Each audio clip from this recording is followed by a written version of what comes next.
Hello there, everybody. This is Dev here with the Rogue Deck Chronicle podcast, and this week we're going to be looking at a deck that got a little bit better with the black and white set, even if the archetype didn't come from black and white.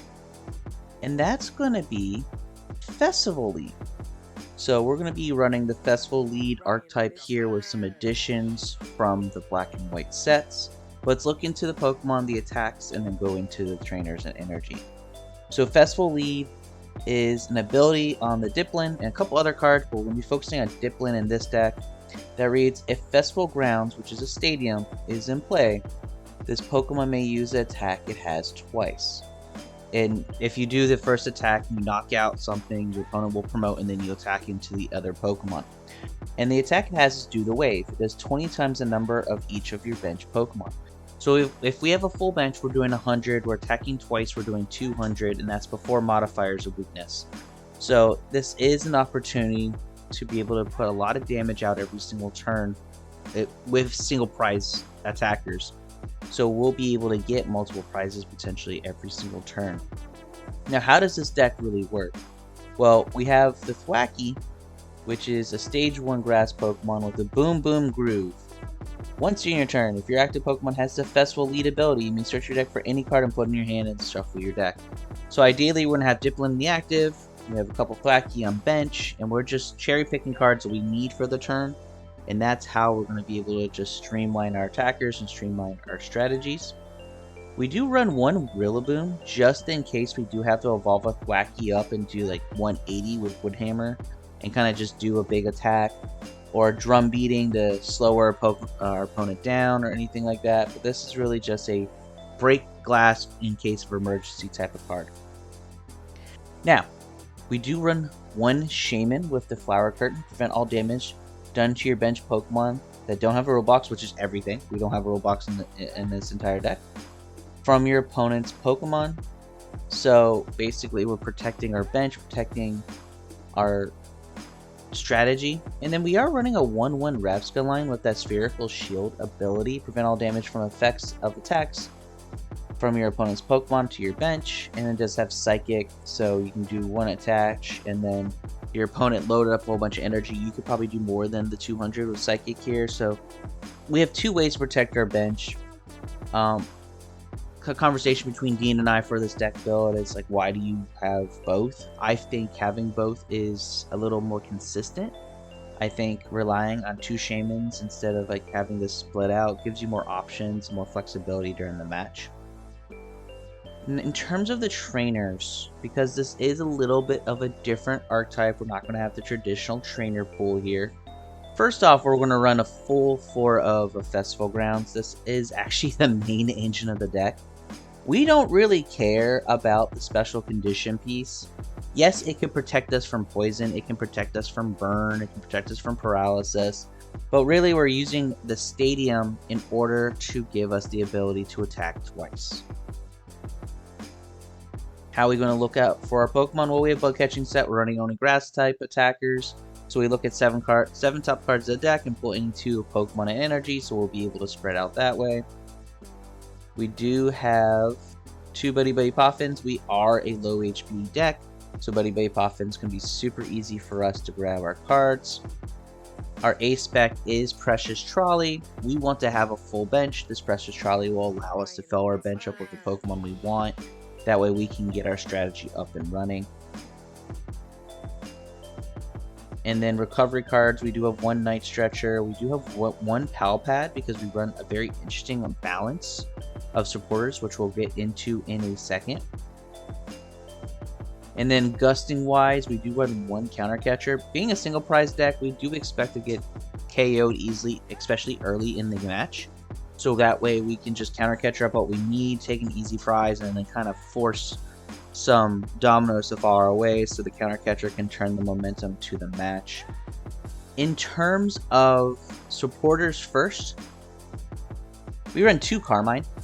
It allows us to use the supporter going first turn 0, and it's just discard our hand and draw 5. So we'll empty out our hand, draw 5, and continue on a turn 0 supporter, which is fantastic. We do run 4 Arven because we do run a lot of items and tools, and we'll go into the tools in a second. We run 2 Iono for disruption.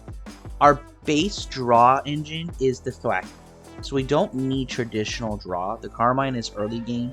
The Iono is mid game, late game to help with disruption because we can just cherry pick. So we can Iono ourselves down to 1 and just use 2 Thwackey to get 2 cards that we exactly need in that time. So we don't have to worry about bricking with Iono because we have ways to go around that. We do run 1 Lana's Aid, which allows us to put those evolution pieces and those energy back into our hand after knockouts. So that will be another way that we can streamline our Dipplin attackers. We run 1 Boss's Order, another way for Gus. Keep in mind we do run 1 Pal Pad. So with the Pal Pad, that Boss's Order can be reused again. Now, in terms of the upgrades to this archetype from Black and White, first, I do believe that Black Belt's Training is one of those upgrades. Doing 40 more damage to your opponent's EX, especially when you can attack twice, means we're doing another 80 damage. So, if you do the math here, so we're doing base 100. Black Belt's Training turns that 100 to 140. And then the Brave Bangle, which is one of the tool cards we have in this deck, will turn that 140 to 170. That 170 attacking twice can KO any stage 2 EX. So that is definitely a combination, and we're running 2 of those, plus the Pal Pad, so we'll be able to cycle through that combination a couple times throughout the game. Now, in terms of the tool cards, we talked about, we're running 3 Brave Bangles, which allows us to do 30 more damage to our opponent's EX. Since we are non-rule box Pokemon, this is something that is a must-have in this deck. This helps change that 100 into much more feasible numbers. We do run 1 TM Evolution for early game. We want to try and want to make sure we get our Thwackey and our Dipplin out as quick as possible, not only for the attacking pressure, but also for the Thwackey to give us that draw and that cherry picking pressure as well.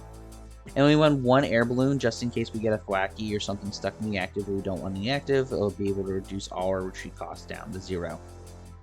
Energy for this deck is simple, just 6 basic grass energy.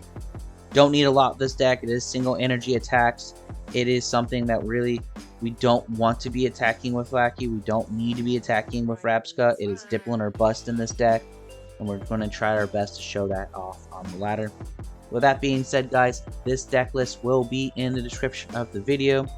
I know there's a whole bunch of different ways to do Festival Lead. This is the route that I liked when I was kind of play testing with the different types of variations and deck lists.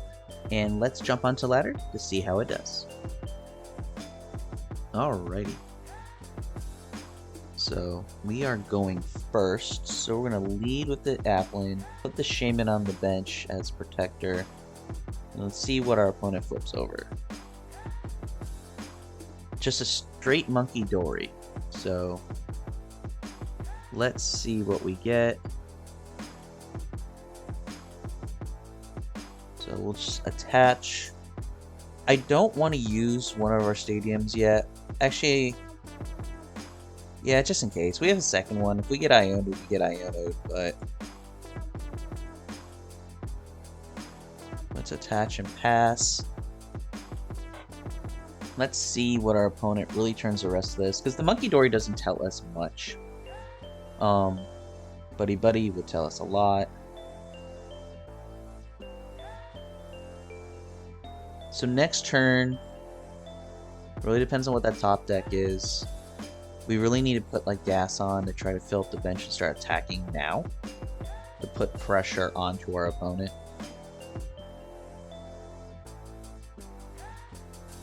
So we have the Iono if we don't get a good card off the hand, so that way we can refresh ourselves. But I'm curious on what our opponent's going to be looking for with this Buddy-Buddy. Okay, so this is a Garchomp, Cynthia's Garchomp build, which is great because Garchomp is weak to us. So when she gets that Garchomp up, we can one-shot it. We'd be doing like 200 damage per attack. So it having almost 400 HP is not going to be an issue for us. But that also means we do still have to put that accelerator on for our turn 2. Our Arven means that our hand is fine, which we do get to protect some of our resources depending on what happens. So another Buddy-Buddy with TM Evo. So we're going to see some evolutions this turn on their end, which is fine. The damage that Garchomp does doesn't bother us because it's going to one-shot us regardless, with or without the Anthem effect of the Roserade. So we just need to see what he does. With one Buddy-Buddy, he just puts down the Roserade. Okay. Or Roselia, sorry. Which I'm assuming one of those would become a Roserade eventually. But using a TM Evo with a Fighting Energy on the Monkey Dory turn 1 with only one Gible in play, this opens us up to a very, very important turn 2.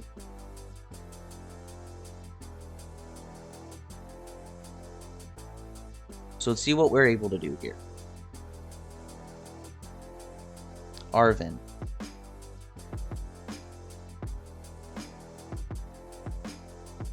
So let's talk about our options. We could Arven for a Buddy-Buddy, which doesn't really give us an attacker.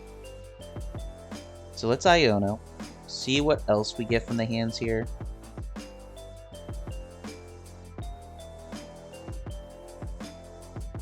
We really didn't get much else, unfortunately. Wow, that was a big whiff, unfortunately. So we're going to put damage onto the Monkey Dory.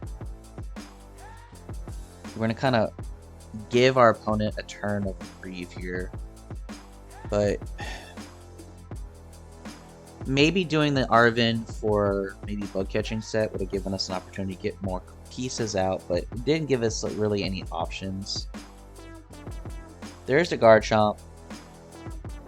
We really don't have an attacker set up, but we can try to just stabilize for a single turn before we see this Garchomp really go crazy.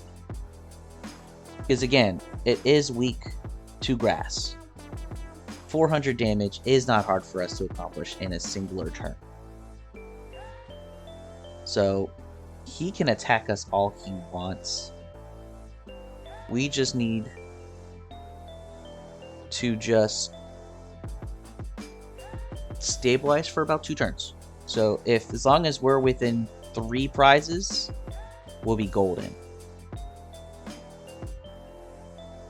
So we're just gonna feed Garchomp some prizes here. We're all our single prize. We have time, but we have to do something now.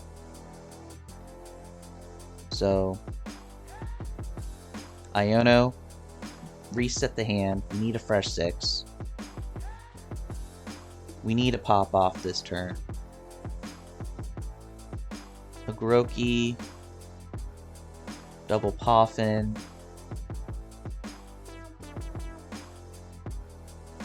I wouldn't say this is popping off by any means, but it definitely did restabilize us. I want to make them use a resource this turn, which is an energy attachment or a switching card, in order to attack us. So we have a Dipplin in hand, we have a Pokégear. We just need to get like one more piece and then we're good to go. A Pokégear for like for a Carmine would be amazing. Or maybe an Arven for us to get a Bug Catching Set to see if we can get some pieces into play here. So there's a Crispin. I don't think that's the supporter they probably wanted to use this turn. So they're going to put damage onto the Monkey Dory. They're going to put an energy onto the Roserade. So now that Monkey Dory is going to push 30 over here. That's fine. That 30 is probably not going to do much long term for us. Because ideally, we don't leave damage onto our opponent's board next turn, for the rest of this fight effectively.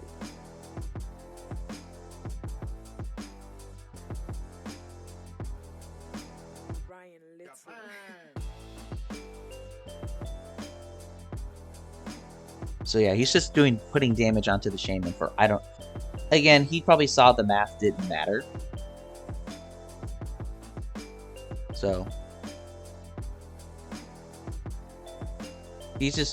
our opponent's just going to be refreshing hand. They only have one Garchomp attacker, which means if we can hit our number this turn, which is not unlikely, we'll be fine. We just have to get another, like, that was a really good stabilization turn.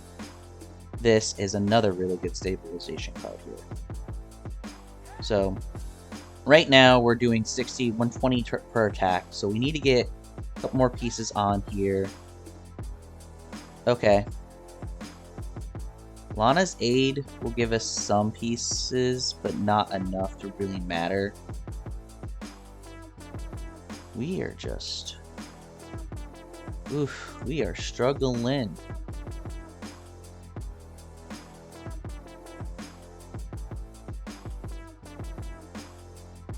But not... that gave us just enough. Let's put it that way. It gave us just enough to do something.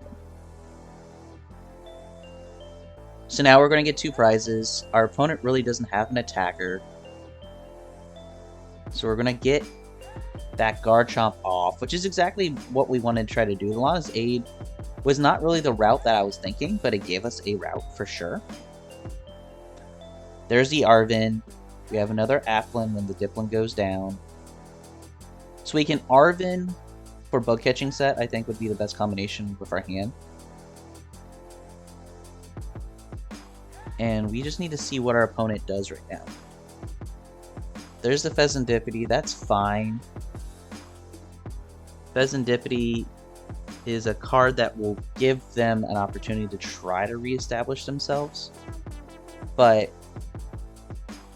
as long as we just march our way down to prizes, getting a Garchomp for them probably isn't the route they want to go, but they have to because that's their attacker.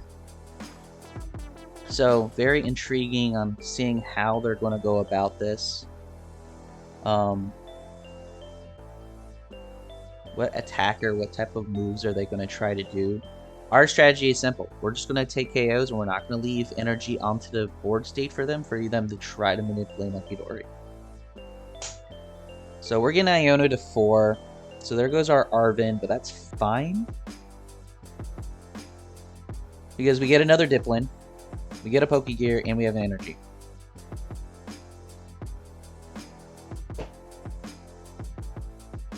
So now we need to get either another Festival lead,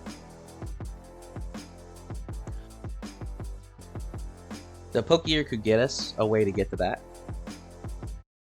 200, that's fine. We're doing 200 per turn anyway because of 100 per. He is turning that Monkey Dory into an attacker. Okay. So, let's just there, right there, we are just going to thin the deck out. We're not getting as much as we want out of here.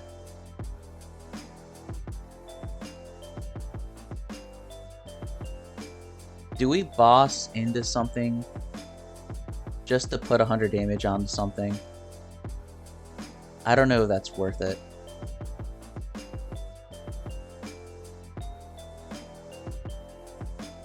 And then our opponent concedes. So us getting rid of that Garchomp and putting that pressure definitely made our opponent, like, I think our opponent not going double Garchomp in the beginning of the turn, not getting that second Gibble setup, was really that downfall piece, which we got established. And we saw the resiliency of the deck there by basically like, alright, we have to put pressure on. You're able to give a turn or two because of the single prizes. So let's jump into another match to see how we do. Okay, time to jump into another game. We are going first, and with a Carmine and a Buddy-Buddy, we have a good hand. So let's see what our opponent is playing. It looks like they're playing probably some form of Team Rocket deck. We'll see. Yes, I want one more card because I'm going to take advantage of it. Ooh. Pikachu, a random Pikachu card. I am curious on this deck, and I am all for trying to go up, seeing what we get here. So let's put those into play.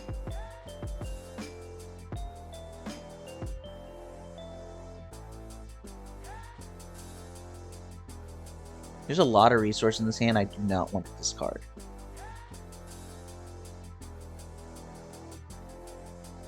So I'm just going to intern. I love being able to take advantage of Carmine, but it is just too much in this hand. Like with the Thwackey, the counter catcher, the we could have put the Festival Grounds, but I don't like playing stadiums turn 1 if I can't really take advantage of them, you know?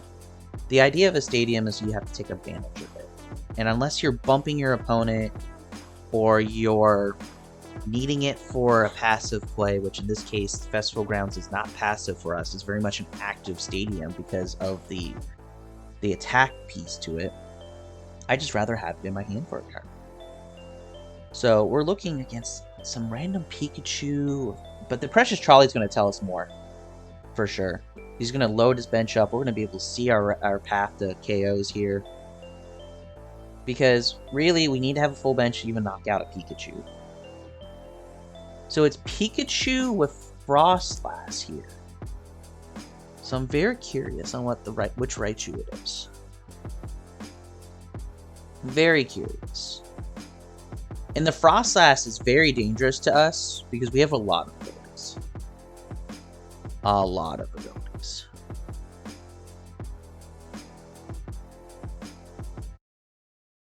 So, okay, so we have an opportunity to take early pressure prizing here. And it looks like we are going to go against single prize, so we have to do that like now. So let's evolve and kind of get some pieces out of the hand.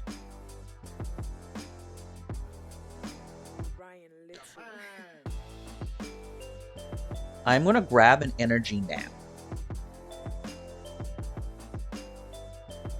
Actually, no, I'm going to grab a Bug Catching Set now. And see if that can get me an energy. Which it can. And it gives me a Rellor. So we got a couple pieces that we like right now. We are 1 away from just taking a double KO, and I want a double prize. So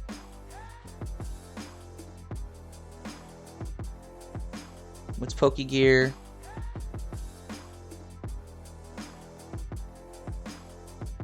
I'm gonna whiff that one. All those in the deck still. And we're gonna Iono. Rabsca will go into the deck, which is actually a pretty safe spot for it right now. We got rid of that Raichu he searched for.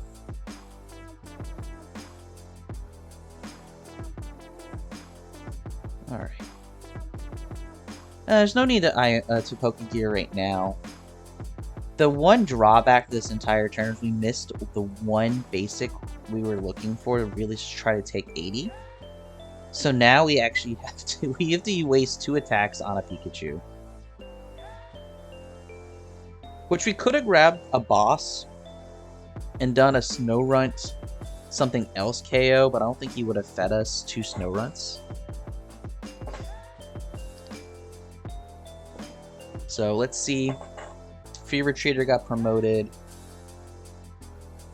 There's a Frostlass, which I saw that coming. We can Pokégear for a boss to knock that out unless he sets up both. Grabbing a Hilda. Hilda makes sense with the way that this board is set up. Bumping. Okay.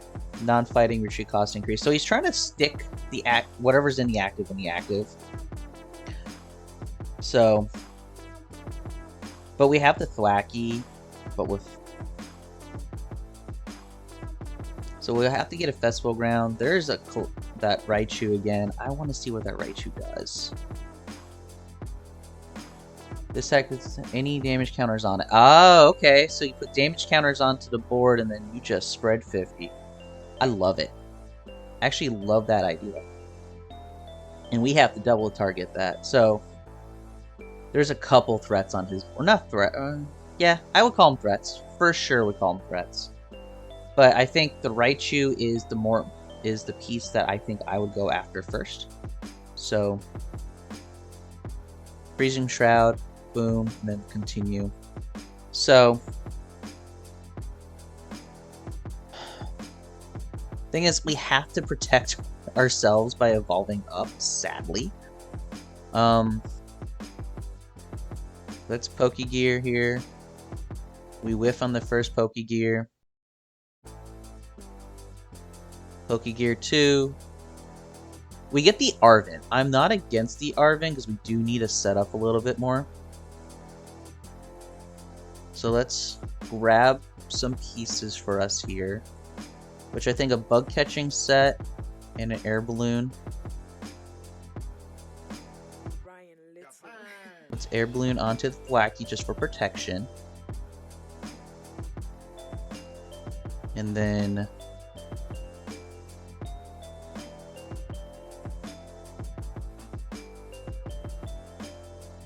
grab more basics. I think that's always the plan here.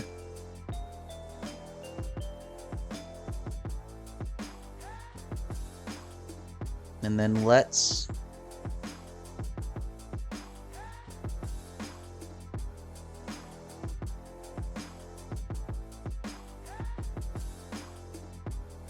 grab our stadium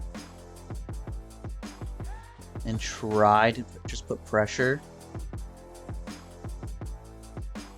So I'm going to put it on the Pokemon that won't get the damage from the ability. So we're going to get to do the wave. So we're going to take a prize off this Cleffa here now. And basically he's going to have to promote anything that's not the Raichu. Or if he promotes anything that's not the Raichu, then we get another prize. And then the Raichu, unfortunately, does take some damage here.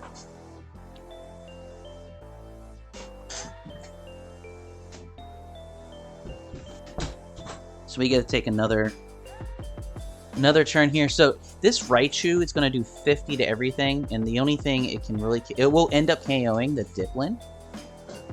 But we have another Applin and Dipplin in combination here. We have a Dipplin on the bench. So let's see what our opponent pulls off, because we can get another... we could get 2 prizes if we use that Black Belt training. No, we can't, because it only works on EXs. So that Black Belt training is a useless modifier. All our basic modifiers are basically useless. So we're just doing 200 in 2 different turns. So grabbing a boss's order would be great, because then that way we can cherry pick what we want to KO.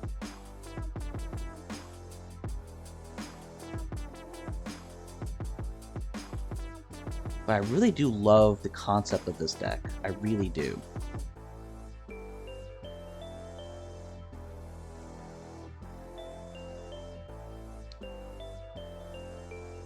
So we're going to see that Collateral Bolts do 50 damage to our entire board. He's going to clean up with 20.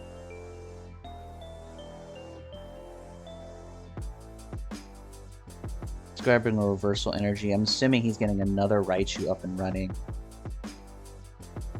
Yep. So 1, 2...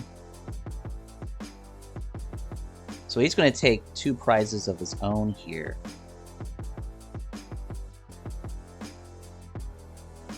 Which took out 2 of our attackers, which is a little concerning. But we can go back this turn and try to put pressure. So first things first, let's grab that. Let's Pal Pad back some... Because we're going to Carmine these away anyway.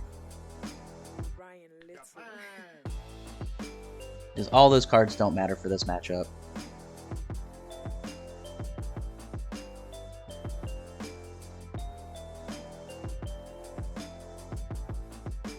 Back up here.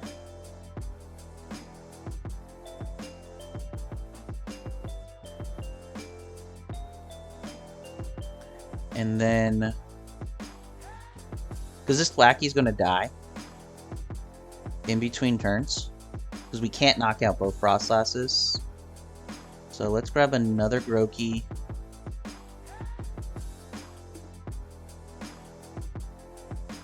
Let's...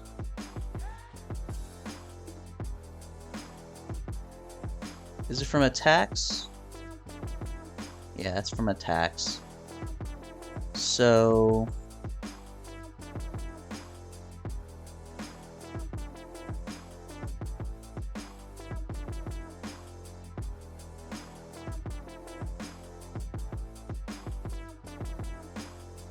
actually, big brain play here. That Rillaboom will not die to the ability anymore. So we're going to do the wave. We're going to do 100. We're going to take one prize.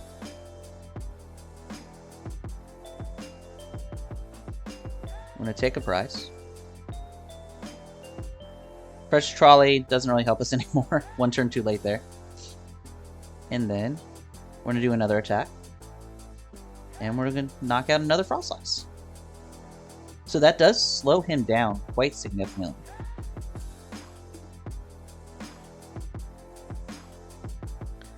Brave Bangle, again, a whole bunch of damage modifiers that won't help with this matchup, which is a little unfortunate. But that's fine. So we have another Applin ready to go. There's the Raichu. We know he has a reversal energy, so he's going to do 50, 50, 50 here. We're going to lose this Dipplin. But unless he gets another attacker, we're going to be able to just kind of rebound and turn.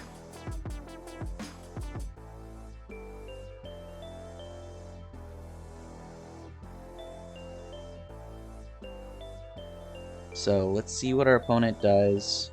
He's going to devolve. No, because he can't devolve and... Okay. So he's either taking that out for another attack next turn, or he is just trying to thin the deck out. For us, we're seeing another Snorunt, but not another Pikachu. So if we can get our boss, which I think I might use the boss next turn to knock out that Frost Slash first.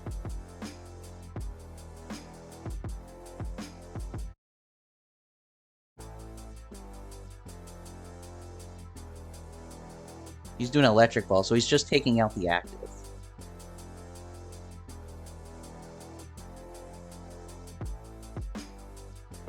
So we're just going to promote our Applin. We have Lana's aid, so we're going to be able to put pieces back into play here very quickly. And Night Stretcher. So let's Night Stretcher.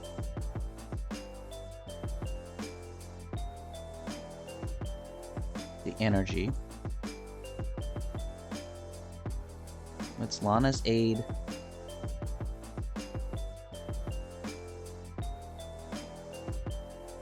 One up the whole line into our hand here. So let's drop that there. Let's evolve here. Let's promote. I think generally... Okay. Let's grab that Rabsca and protect the bench.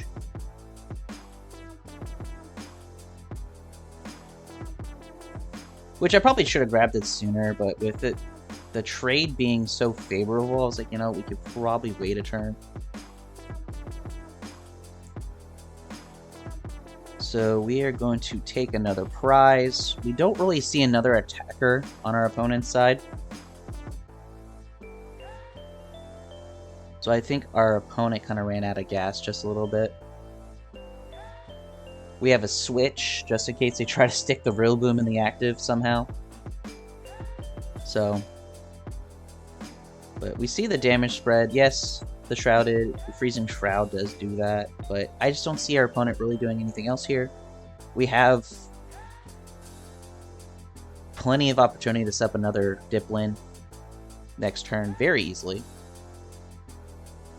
So we'll see what our opponent does, see if they can try to destabilize us. That Arven not being an Iono is good for us to see. We aren't going to be Iono down to 1. Let's see what our opponent's trying to do here. Nest Ball. For a Blood Moon Ursaluna. Okay. So They're gonna go and just hit us really hard with Blood Moon, not knowing that we can just boss for a game. Or if we really wanted to, we can just do the... We have another training belt that we can just pop in and get ready to go, because that would be 140 times 2, 280. So we have a couple options, especially since we can just cherry pick with the Thwackey.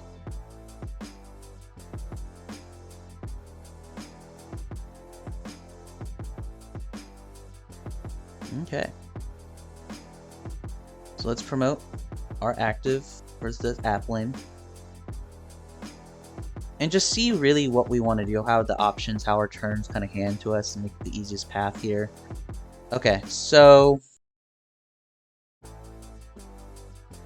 let's trolley to see what's in the deck.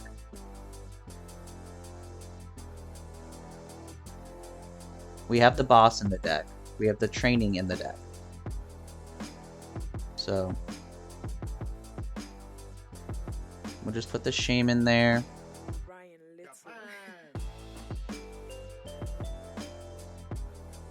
The issue is we can't get boss and training in the same time. So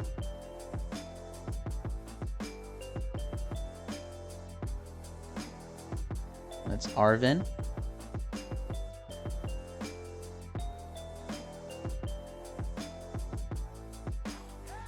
Oof. Oh. We are.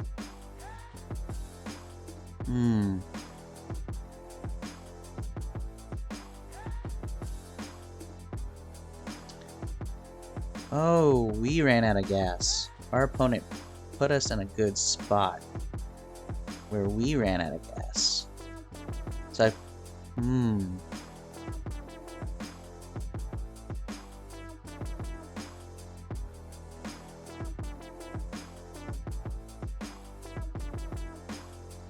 I'm going to try to protect ourselves for a singular turn.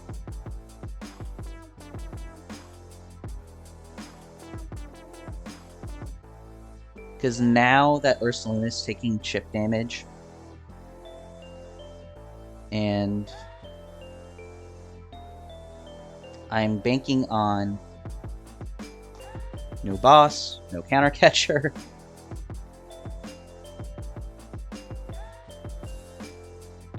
Because if we see either, then we're cooked. I got a little too confident on how what we can do, the routes. So that's on me. We'll see if we can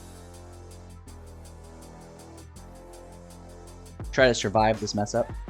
But it's still a really fun deck. I really love the deck that our opponent is playing. I'm going to give them all credit in the world for that. So there's a counter catcher. Yeah. I'm going to let our opponent take that win.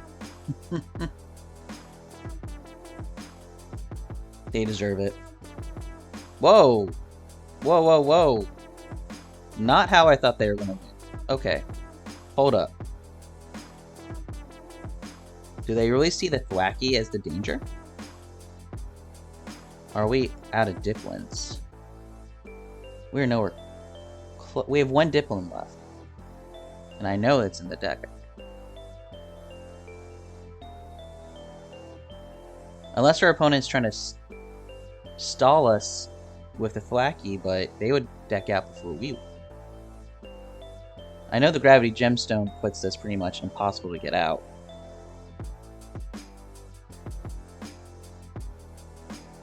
That's exactly what our opponent's trying to do.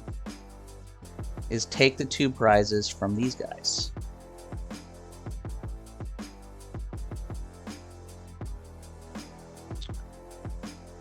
So I'm just gonna try something here. See if I can get it next turn. Because I can't attack this turn.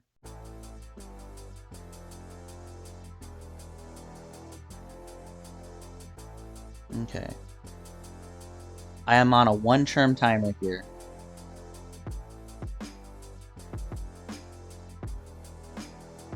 I don't think I get it. I think our opponent outplayed us. Definitely outplayed us toward the end. Kind of just stuck us in the active.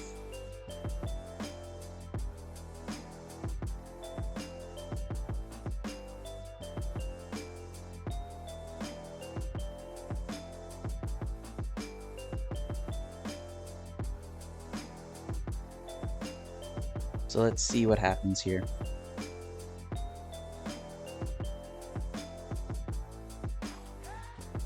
Ah! Very smart. Wanted to show off all his tools. Very smart. I'll give our opponent that. I'll let our opponent show off their tools.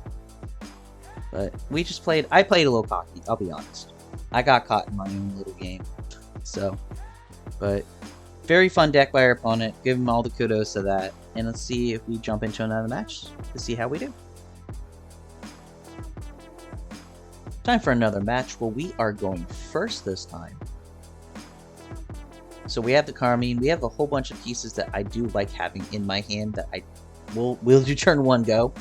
Our opponent either has the most perfect hand in the world or... Okay. So I am going to thin my hand out because we're just going to Carmine in a second. So let's see what we get off this. Oof.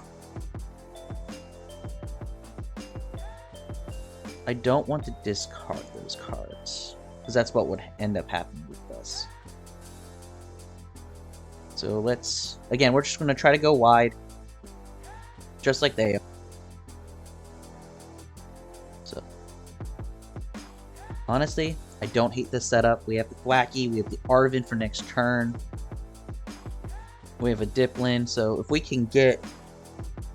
I'm going to say it weirdly, if we can get Iono'd, I wouldn't be upset. But our opponent is definitely doing the Move Remembrance, Totodile. The Shaymin there is going to be great because we don't attack the bench. Toadskull's going to be a problem potentially, but not if we do not run into a problem. So, okay. I'm going to Arven first, because we can always cherry pick with the Thwackey, right? Just pulling cards out of the deck right now. I don't see us wanting or needing the Team Evo, but we might. Oh.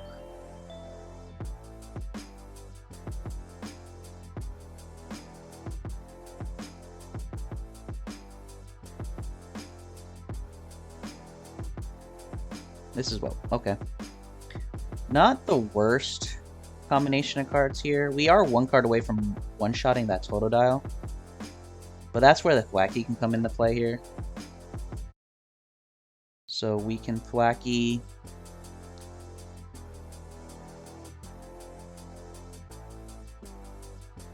We have Applin, right? Yes, we do. I want to...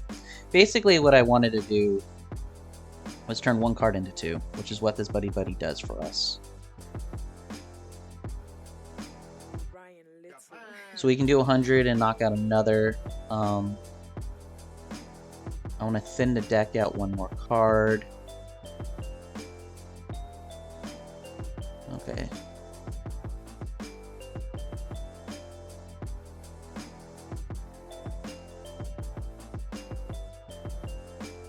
I'll just thin out another Arven.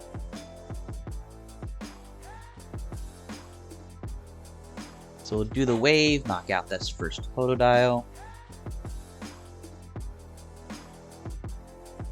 Grab our first prize. There's a Dipplin for next turn. And then knock out the Shaymin. I think our opponent realizes that Shaymin is not useful in this matchup. So he's just giving that to us as fodder, which is perfectly fine.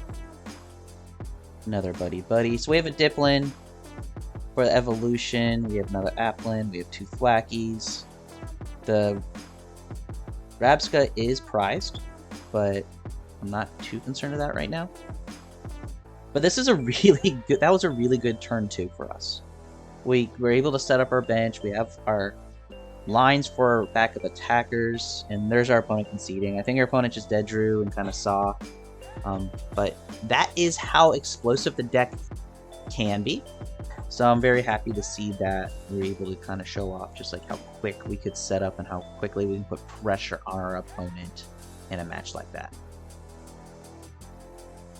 Alrighty, so there's Festival Lead with Dipplin.